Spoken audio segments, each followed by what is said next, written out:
Whether it's a nip, a nibble, or a more serious chomp, at some point, a pet has probably tried to take a bite out of you. We know you're tough and that you understand the safety tips. Let's just walk through them one more time. Just in case. Philip J. Siebert, Jr., CVT, owner of Safety Vet, offers these guidelines. Tip number 1. Help pets chill out. Aim for a stress-free practice style so pets arrive at your hospital less anxious. And keep the don't worry, be happy vibe grooving throughout the visit.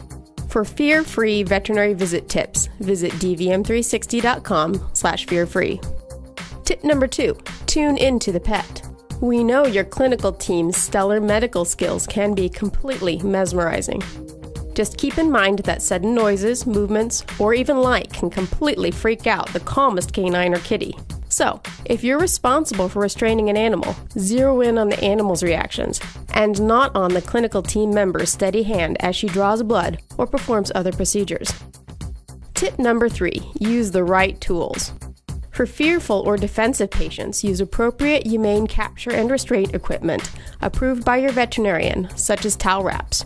Your veterinarian may also opt for chemical sedation or anesthesia in lieu of physical restraint.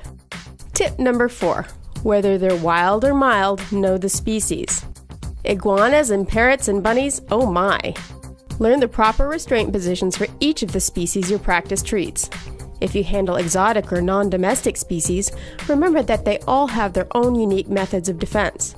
So it's important to learn their possible reactions before you attempt to restrain them. Bonus large animal tip. Large animals, such as horses and cattle, can severely injure you or even turn you into buzzard bait just by trying to escape the restraint. Never put your hand, leg, or any other part of your body atwixt the animal and the side of the enclosure or chute. When working in a stall, paddock, or trailer with a large animal, stay on the side of the animal nearest the door so you can get the heck out of Dodge if the situation becomes hazardous.